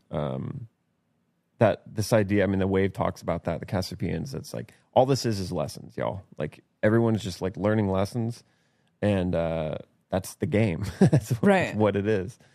But the diversity of those lessons, and also that subtle factor of like, this is my video game, but it's also predicated on plugging into other people's video games, is where it starts to get messy. And, you know, how to connect with people that you don't resonate with, all of that. But I think this is such a helpful, like step towards this, is just that realization. Like, and from that perspective, it's radical, because you're having to kind of view dark parts of the reality and not get emotionally charged in a sense that causes you to, you know, want to go change that. Having to accept it for what it is a hard kind of radical thing to do. It's paradoxical, I guess. Yeah, it's paradoxical. And it's, you know, this is also something difficult to paint with a broad brush, because it's not saying don't help people, but it is saying that there is a shadow of imposition in a lot of people's service. Yes. Not all service is shadowy, but if you're really honest, like if before you help someone, you take the same care, you know, and going like, what is my motive for doing this? Because there are certain things like people will ask me to do, and I don't want to do them, and it's really hard to do it, and I don't, and it's like and I'm someone who is of service a lot. I have a Virgo rising. It's a big part of my personality. when I am supposed to be of service to someone, it comes very easily and naturally to me. The resources that I need to help them come in. I don't like to talk a lot about things I do for other people publicly because I think it's fucking weird, gross clout stuff. But like, there have been times in my life where someone I know needed help, and then suddenly, like, I was making more money than I had ever made before and was able to like really help them. I mean, I have a lot of those experiences. And then there are other times where someone asks me for something that like I really don't want to do and it feels really difficult. Or maybe they don't even ask. Like, that's the thing with me too, is like someone's just bitching about something, and then my savior complex would be like, well, I guess I have to fix it. Like, why else would you be talking to me about it? And it's like something as small as picking someone up from the airport, which is not literal, but it feels deeply overwhelming. And then when I get to like, okay, why is my sacral not activated on it? It's like, oh, I'm not doing this because I A, think this person needs it, or B, like feel like I'm the one that should be providing it, but I'm doing it because of survivor's guilt or like, it's so interesting obligation. To really be honest with yourself when you are like helping someone or going to actually stop for a moment instead of just hitting that. It's kind of like a drug. Like, there is something when you help someone, you feel good. You have meaning and stuff. And I think a lot of that's true, but really trying to be honest with yourself and go like, well, wait, why am I trying to go out of my way to help this person? And I've been surprised in my life how much of it was a savior complex. It's like, oh, because I think that that's cool and good when someone does that, and I get a reflection back from the collective that like, I'm philanthropist, I'm a good person. It's crazy to see that. Like, just if you're really honest, like, oh shit, there is some kind of service to self motivation in this. I didn't want to admit it, but it's there, and I just think it's nuanced for other people. It also like situational. It's not always a savior complex, but some of it's like obligation, and it's just interesting to ask those questions because you can start to get a taste of this. Everyone's doing their own things and in their own lessons and all of that like is perfect for what it is. And the intervening and like assuming, it's like quick judgment that makes me assume something about someone else is like not always going to be accurate from this grand macro scale of lessons, you know. I don't know if that makes sense, but yeah. And I can't remember if I've talked about this before, but because we fucking had this conversation 3 times, but one of my sisters was in, and please don't step on that keyboard, was in an abusive relationship with like legit narcissistic personality disorder person. And that's actually where I learned about narcissistic personality disorder. And I went crazy trying to save her. This tore our family apart for a couple of years. I was sending her articles, waiting outside her house. I became so invested in her experience. And, you know, she'll tell you to this day, and she's years out of this relationship, like 7 years out of this relationship, it has a massive negative impact on her psyche, her ability to show up healthy in relationships. I mean, she's amazing. So she's healed a lot of this stuff, but, me trying to rescue her from that was about me. It was about me not wanting to lose her. Like, obviously I didn't want to see her be in pain, and, you know, it wasn't 100% shadowy, but when I finally realized like she needs to learn this lesson, whatever this is. And now in hindsight, I would say, you know, she had some trauma in childhood that made her feel kind of left outside, alone. And she attracted this person into her life so that she could work out that wound without getting like super far into it. Right. And she ultimately was able to reparent herself and to stand up for herself and to whatever, to reconcile that wound. And here I was in the middle of it, trying to rescue her from pain by trying to jump cut her to the conclusion that this guy is abusive and it's eventually going to get back. And I was right about all of it. Like, I called it exactly how it played out. But A, it didn't work. B, it alienated us from each other. I mean, it had a permanent impact on our relationship. And even though now when she talks about it, she's like, I'm so grateful you tried and whatever. It's like, I didn't rescue her from it. And I actually like took away, we were best friends at the time. So like I took away her having someone to talk to about it, even during a lot of it. And that's like, I think I mentioned this in the one we're not released, but it was helpful for me to realize the subtlety of this, that I think I've had experiences in life where it's usually like an older person that maybe it's just the wisdom of the experience. They've had so much experience in life. They've seen it all that when you're connecting with someone like that and they are holding space for you in a way you can really feel that there's no judgment about where you're at, that it's so much warmer and nice to have someone that you can feel is like seeing you right where you're at. And there's a much better opportunity to I'm going to be more vulnerable and like actually approach an issue or a problem that I have and to try to resolve it and figure that out. I'm going to be much more likely to do that when someone is not judging me and trying to rescue me from the situation. Because I think that's what a lot of times is savior complex. Like we come into a situation with a lot of judgment of going, okay, this is where you're at. And like all these things aren't good. We need to get you out of these habits and get you to a better place. There's an error of like, when you're on the receiving end of that judgment, even though you maybe have asked for help, it feels like you're sick and someone's trying to fix you. Right. And that always feels gross. It feels like embarrassing. And then you also want to like compensate and you're not going to be as honest because you're like, no, I'm not really.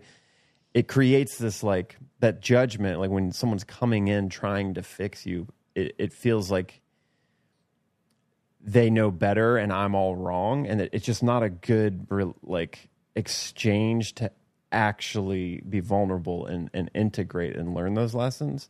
And I noticed, like I've had that experience in my life with a wise person, like actually seeing me, meeting me where I'm at, and then conversing and having an exchange, as opposed to someone that is coming in, they've had a similar experience that I've had, and now they're just trying to jump cut me to the end and get me to like fix the thing. I close down, I'm not vulnerable, and I'm much more focused on like masking and trying to get rid of that judgment that they have than looking at myself honestly and actually changing. Yeah, I mean, and what's the point? Like when you really think about it, like, because I used to be really bad about this, like really bad at like imposing my life experience on people who have less life experience, imposing my 40 something years of experience on someone in their 20s, like, and then like, well, you just got to do this, you know, the way we all do that to each other is like, okay, then what the fuck am I on earth for? You know what I mean? Totally. It doesn't feel good. Like I've done that too. I was really caught up on that, like really wanting to enforce my experience onto someone else. It at the end of the day, it does feel shitty. Like it doesn't. I don't like being the like seen as someone that like knows it all and can solve the problems. There's something that's like just not. It doesn't allow. It's like the PDA autonomy thing, like allowing people to experience. Having the experience is way different than like getting fed the knowledge of it, and so right. Like that's where I think always the balance is like respecting someone else's autonomy and to be able to have the experience to get the lesson and not, you know, rob them of the experience through a bunch of knowledge and, you know, personal experience-based things that might not be applicable to them. Sometimes and I know this to be true in a lot of other places of my life, like experiencing success and having a little bit of fame and learning all about that is really hard to explain that to somebody who has not had that experience. And I realize that I'm up against a brick wall of trying to say, hey, fame is not valuable for the soul. There's like, it complicates things. A lot of people would hear that, be like, yeah, I've heard people say that. I don't get it, you know? And it's because they have not had that experience. Where the value and the knowledge is and the lesson is through the experience. No morals on it, anything. It's just through that experience. That's where people get the actual lesson, you know? And so I think that's what I always try to keep in mind now when if I have a session with someone or somebody has asked for my help, where is that line of encouraging them and helping them through that experience, as opposed to giving them a shortcut and pulling them out of the potential experience of the lesson and just giving them the fucking, you know, cliff notes. That's not doing them of service, you know, really helping them have that experience.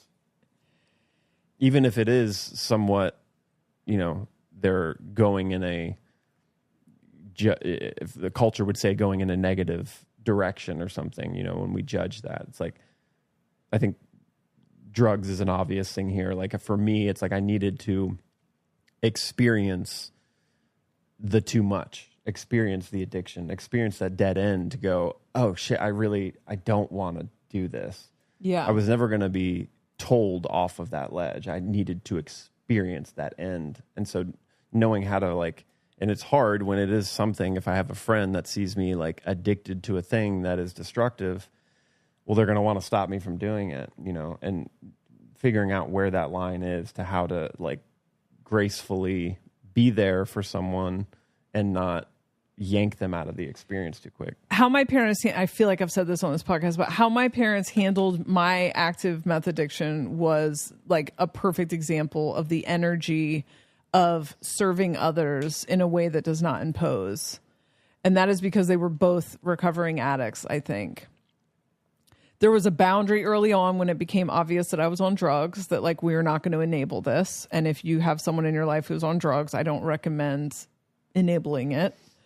You know, if you need money for food, here's money for food. And, you know, if you need shelter and you're not destructive, but many people in active addiction are destructive. I don't know why we're like collectively trying to pretend that that's not the case now, but they were not ever buying my drugs, and they were not enabling a lifestyle in which I was just doing drugs. And so I left, and I just knew they didn't really have to set that boundary hard. I was raised by them when they were in active addiction. I knew what was up, and they did not ever try to rescue me. Like other people's parents came and drugged them to rehab or detox or pressured them to get clean. I didn't hear any of that shit from my parents. I mean, my dad thought I was dead for a few years. My mom like knew I was alive because I would like break into her house and steal her groceries and stuff.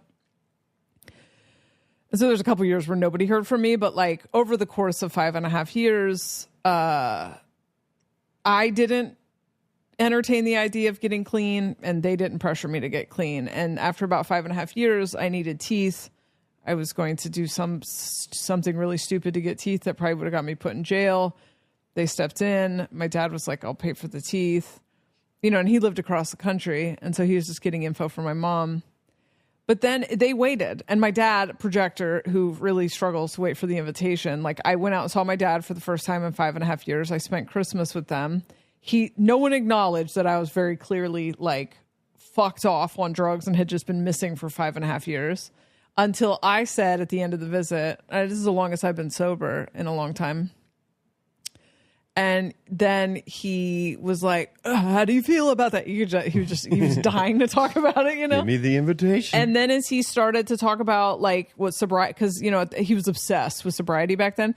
As soon as he started talking about his experience with sobriety, I got defensive and was like, I'm not going to get sober. So I don't want to talk. I didn't mean to start that conversation. And he was like, okay. And then when he dropped me off at the airport, he said, if you get to Portland and things are a little stale, you can always come back. And to this day, like if he would have said any other word, it would not have hit. But my God, don't tell a manifesting generator. Don't suggest that something might be stale. I got back. My boyfriend was fucking his ex. Somebody stole something, kicks me out of my fucking house, whatever. And I was like, oh, this is stale. This is stale. And I was in an abusive relationship. I needed to get out of that. Whatever. A couple weeks later, I was on a plane back to Delaware. And once I was ready for help, and it was both A, me asking for the help, and B, my parents knowing that was true and not just me bullshitting to get something from them, which other people did to their parents. I didn't do that to my parents. I mean, I stole her shit, so it wasn't like moral, but I just knew better. Once it was obvious to everyone involved that there was help, they helped me. And in their own ways, And so it was like, here, we'll get you this, but you need to pay us back for this because, it's like, I had like $3,000 and things to pay off to get my driver's license back. So my dad paid for it, and then I had to pay him back, and they helped me in the perfect helping. They didn't come drag me out of some scenario. And, I have talked to a lot of people over the years. I'll be sober 20 years next month. Crazy. And I've talked to a lot of people who say like, well, my sister's using, how do I get her off of it? Or how do I save this person from this? And it's like, no, you need to do work on yourself. You have to, first of all, reconcile death because you have a sibling who is participating in Russian roulette, specifically now there's fentanyl and everything. And you need to reconcile that this is a journey that they have chosen to take. And like, you need to support yourself and, hold the part of yourself that misses your sibling or whatever. But like, you're not going to drag them out of this thing. Nobody could have stopped me from doing meth for 5.5 years.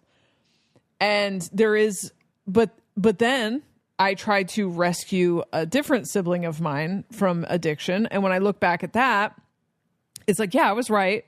It ended up taking up like most of her adulthood. She didn't get clean until her late 30s. I was trying to save her in her early 20s. She would have had an easier life or better life or whatever fucking judgment I attached to it.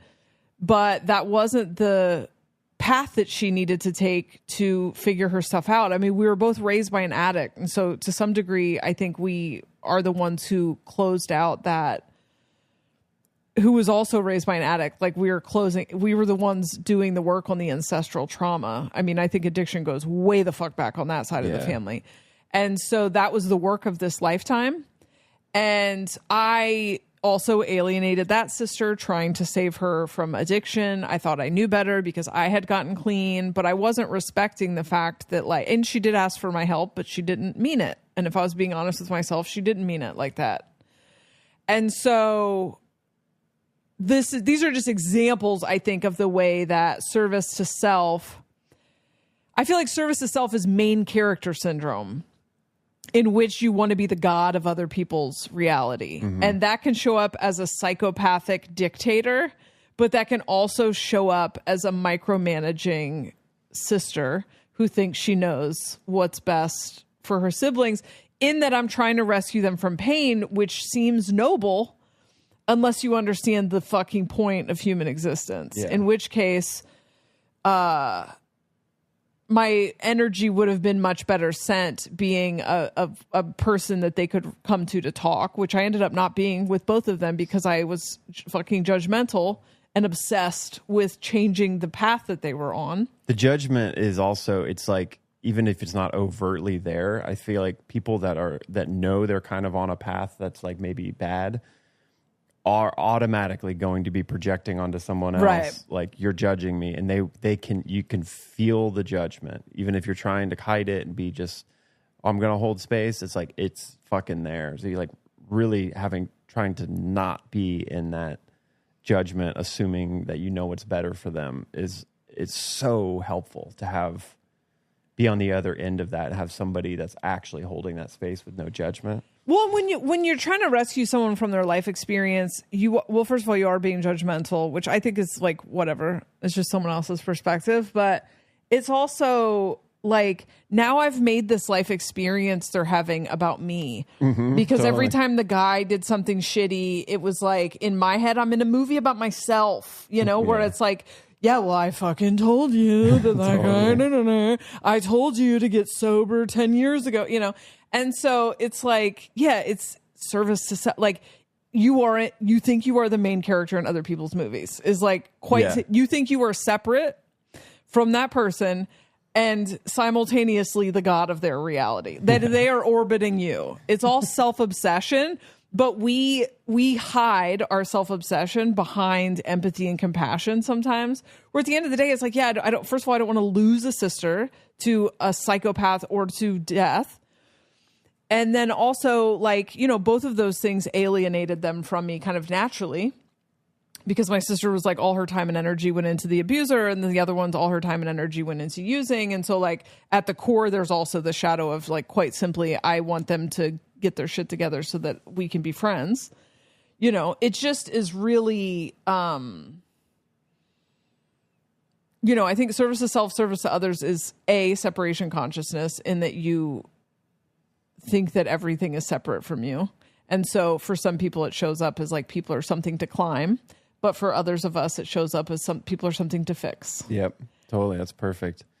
And that the other thing, I maybe have mentioned it before, but I just want to reiterate an interesting revelation to me from that Wave Series book about STS, STO, is that we are all naturally STS programmed. So everyone is programmed that way. It's a part of a 3D world and a matrix of humans that are becoming self-aware. Is like, we get programmed to be service to self. And that could go into another conversation about, like, well, who programmed that? Why did they want that? You know, and that's a whole different story. But for me, realizing that when I was trying to understand the nuance of these two energies, it makes a lot more sense when you realize your natural programmed response and desire for most things is going to be STS oriented. And these are not good and bad. It's just how energy operates. But you do have a choice to when you realize that and learn about it, to continue doing that or not. And that's when I started to just realize, I'm like, oh, every habit that I have of how to help this, like the idea of saving someone or how I'm going to respond, this judgment thing, you know, naturally just being in a human body in third density is like, you have to eat food to survive. That's like a self-oriented, I need to make sure I'm fed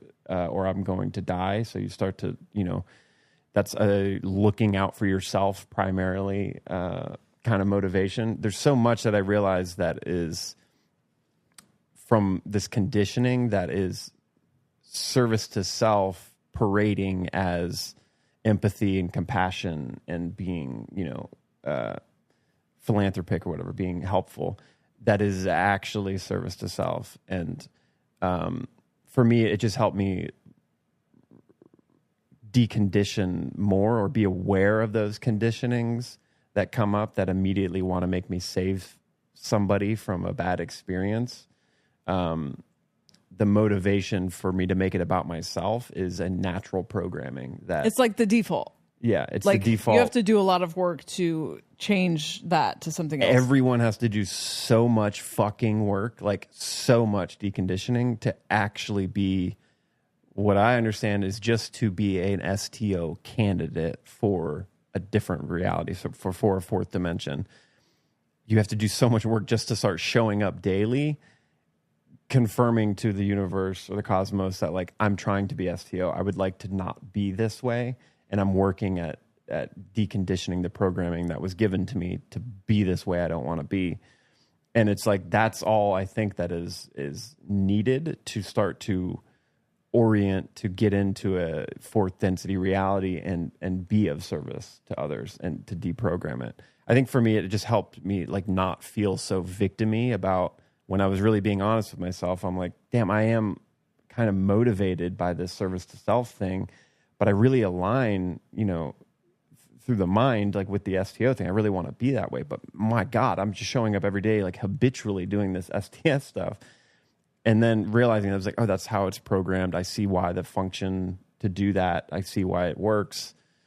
Great. Like, I'm just going to start to become more and more aware of that and try to operate in this STO thing. And that's when I think we both kind of stumbled into the nuances of those two and how interesting that is.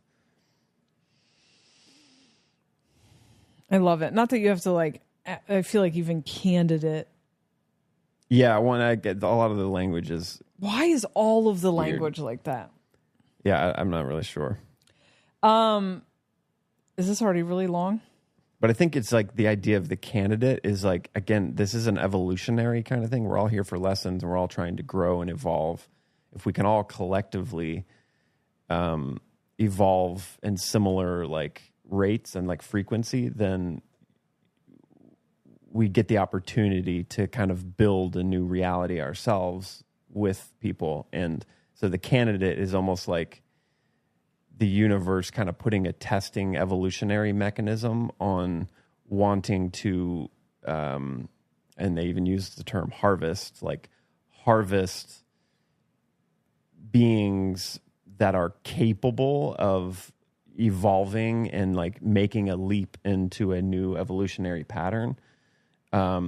It's putting like a pressure on the reality to show who's capable of evolving and sustaining and moving forward, and who is going the other direction as far as like stagnation and kind of trying to, if you're STS, you're just using others for energy. Like this isn't a long form survivable energy. It has a top to it. And as the wave series says, that top for STS is fourth density. You can be in fourth density in a reality that's half ethereal, half physical, and very much about like conscious connectedness as STS, but past that up to the seventh density, you can't be oriented that way. And so there's a shelf life to it kind of. And so I almost see it as like becoming a candidate is just communicating to the cosmos, like I'm trying to evolve and I'm trying to grow and I'm malleable, and that's a benefit for a being that is almost like you could say the source kind of consciousness is stuck in infinite life alone kind of, and so it's trying to understand that, and it's trying to secure infinite life for itself by having these candidates that show that they can evolve and move up that ladder. Is kind of like in its best interest, if that makes sense. So becoming a candidate is just saying like I want to do that route. Being STS, there is just a limit to it. So the function, there's still function for it, but it doesn't have the extended kind of life path to it, I think. Best of luck to your life. Best of luck to your life. That's my new statement that Jessa loves. I said in passing the other day. We were talking about the pressure to answer every email, every fan mail you get. And Mark was saying he was really vigilant early in the success of the band to respond to everyone, but then it would start these, like they would keep writing, and it's like, you can't keep up. I can't keep 100 conversations going, 1,000 conversations going with strangers. And so he was like, I just kind of learned this trick to make sure that when I respond to the first message, I close the conversation by being like, best of luck to your life. You know? And so now that's my new email signature, because that's closed, all right. It's definitely closed. Hey, best of luck to your life. See ya. Mark got a fucking website finally, so now you can book sessions at markpontius.com. Yes, it's a little more intuitive and easy to book there. It's a very simple, clean site. But Before it was like trying to get into a rave in the 90s. Yeah, it's not a link tree. That you had to join Instagram to find. Labyrinth to follow, yeah. And then you can also find the links to my music and the podcast there. And I'll add stuff as it goes. But yeah, much easier to book sessions and get a clear explanation of everything. So I opened some sessions for January, not a lot of them. I am currently working on a creative project that is about relationships and relating. So therefore, to keep my energy focused in that direction, I am only doing sessions related to relationships, relating, friendships, anything relational. But also like being authentic, you know, any of the themes here that we talk about, being an individual in a codependent world, like any of that fits in it. But if you're looking to talk about like your creativity or your career, unless your career, by that you mean your interpersonal relationships relating to your career. I'm not currently available for that. I'm not currently available for readings. I'm not available for a lot of sessions, but I am doing those sessions. And I am also have started working with couples from the interdependence model. And as always, it's just, I'm pointing my perspective at your situation. I'm not credentialed, that's for sure. So if you need the creative talk, or talk to Mark about it. Me. If you want to talk about your love life, go talk to Jessa. Yeah, Mark. I mean, I can talk love life, but I'm not. You're the. This is definitely my department. He's definitely much more into talking about creativity. And my thing with creativity is, I don't know, aren't you just creative when you feel like it, not when you don't? Yeah, well, was that easy, Jessa? We all fucking wouldn't be here. We're learning lessons. Individual. I don't know if you know about it. We're all unique.